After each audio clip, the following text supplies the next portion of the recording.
Good morning. It's a real joy to be part of this amazing panel. And my job has been made easy by my colleagues who have presented so rich kind of content already. My name is Thupten Jinpa. I've had the privilege to be His Holiness's principal translator for nearly 40 years now. And in that role, I also happen to be one of the few people now who has been part of Minor Life since it began. So it's a real joy to be in this conference as well. My presentation will be coming more from the Buddhist perspective, I'll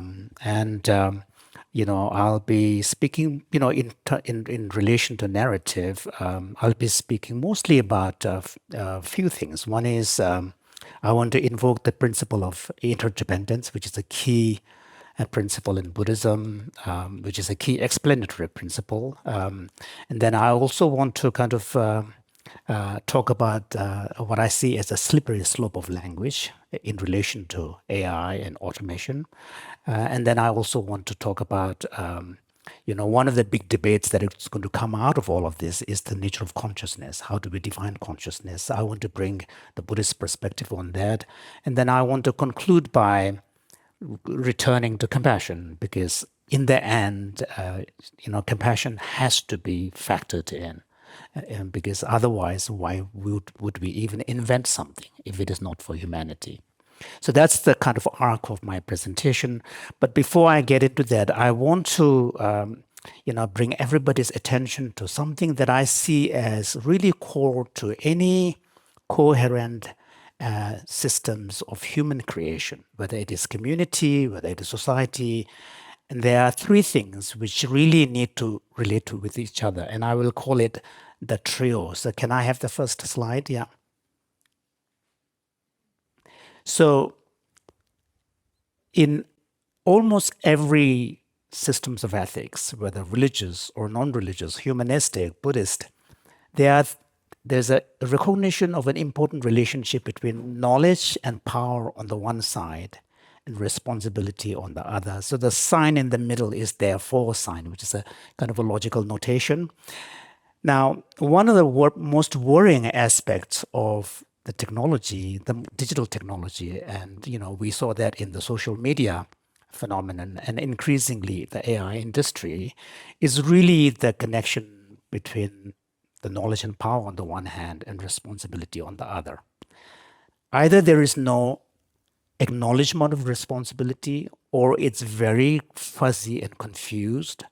And part of that fuzziness is based upon a claim that this is a very infant technology. It's in the process of a growth. If we don't allow to do it, other countries and nations will take over.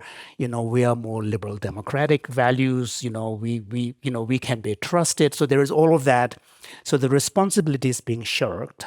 And those of us who care about the future of humanity, like those in the room here, our job is to constantly remind those in the position of power and knowledge in creating this technology their responsibility. That, I think, is a crucial role we can all play. And now, in order to understand the responsibility, you need to really understand the principle of interdependence. Because, in other words, implications and impacts of what is being done.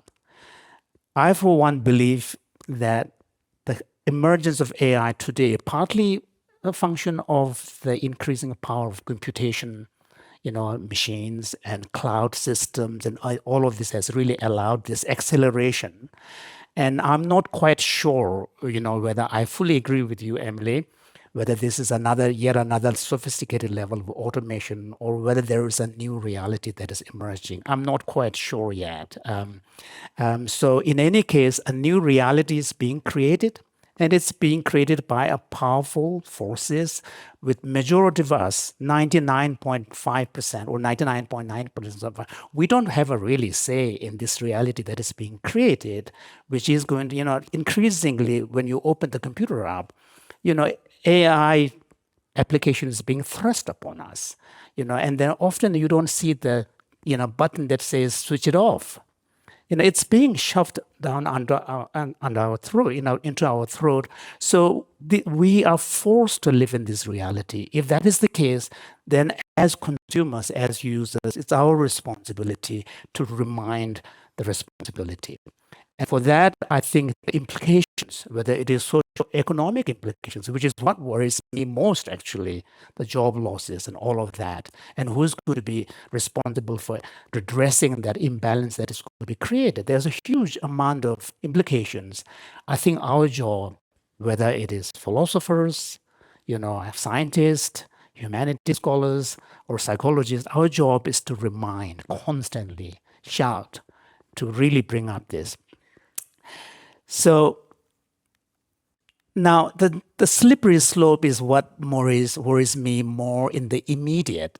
So already, these are words that are being used already in relation to machine intelligence, memory, language, and even thinking machines. So a lot of people are not bothered when these terms are being applied to machines.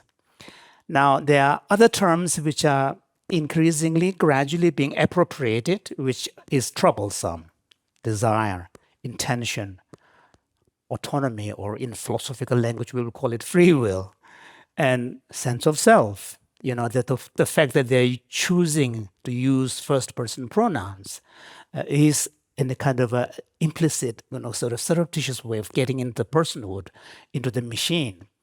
Perception, emotions, like the the chatbot is trying to mimic human emotions, being empathetic, and some of the early ones are very psychopathic. They always praises you. Oh, you are a genius. You are great. All of this, and then I see another set of terms which are even more important. There's mind, awareness, consciousness, and sentience. So I see those in a separate category. So yesterday, His Eminence Khyentse Rinpoche already told us a little bit about the problem of consciousness in English versus the Tibetan term that we have. But here also, I do want to bring attention to the researchers and philosophers as well, that especially the term consciousness, we need to be very careful about what we are talking about, because even in science of consciousness at the moment is in its infancy stage. And often when scientists talk about consciousness, they're talking about this aha moment. When is the first instant the person becomes conscious of something? That is not what Buddhism means by consciousness. So I think it's important, and the most important term in all of this is, for me, sentience. And sentience, we should never cross that line. We are going to attribute sentience to a machine. And the reason why it's a slippery slope is language matters. Once we start attributing these terms to machine, we get used to it, and Wittgenstein is right. The meaning of a word is its use. You will get to a point where it'll be too late to redefine these terms, since these terms would have been already misappropriated. And what happens is the two process. On the one side, the machines get more and more kind of anthropomized, with the attributions of human, attributes. And in the process, at the same time, the humans get devalued. So the net result is a horrible situation where, we don't know. We'll be confused about how to feel the other person next to you. I mean, that is a bleak scenario we'll be moving to. And we know from history, when humans dehumanize another human being, we are capable of horrific things. I mean, this is, well established by history. So this is something that I worry. And there are a lot of people here. There are also people from the, who are more direct, closer to the actual action of creating these machines in this room as well. I would like to really draw attention to that, Now, roughly, the Buddhist theory of consciousness, so when I say consciousness, it's not in the sense in which Western scientists mean at the moment. This is this broader underlying capacity for awareness. This is a model from a 7th century and 5th century Dignaga, and followed up by 7th century Dharmakirti. So essentially, the underlying reality of consciousness is really recognized as this subjectivity, This is what Western philosophers call qualia, what it is feel like to be someone. So that pure experience is the subjectivity, and phenomenally it manifests in two aspects. One is the object orientation, which is content related. You can access, where your objects turn into a content. And then the other one is the reflexive part. It's not reflective, it's reflexive, and it's simultaneous to the actual act of cognition. So I would argue that when, so for example, in these three, the computational model could probably capture the intentionality, the object orientation part.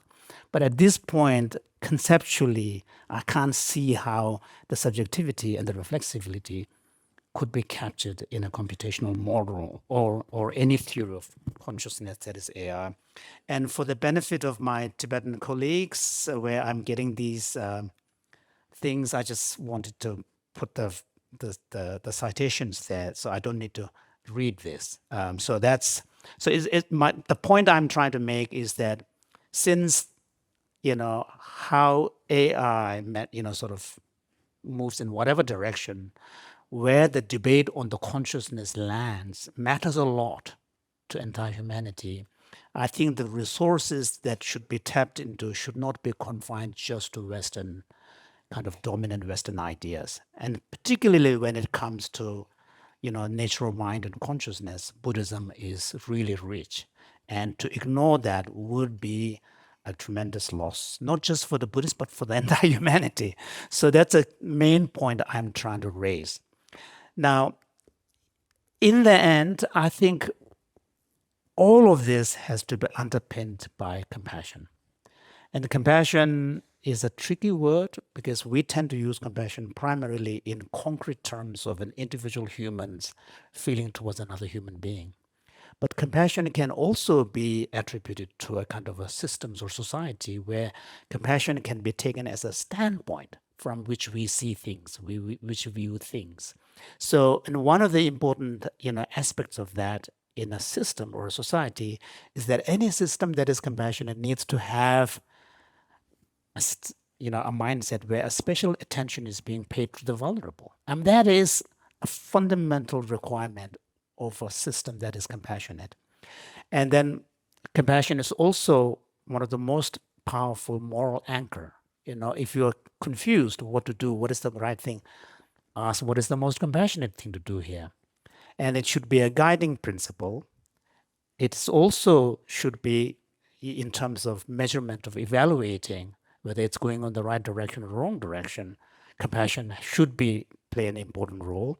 And it's also the best guarantor that whatever is being created is in the service of humanity. So to conclude, to sum up, I talked about knowledge, power, and responsibility. The principle of interdependence is key to appreciating that responsibility. Slippery slope of language, particular role of consciousness from the Buddhist perspective, and the primacy of compassion. Thank you.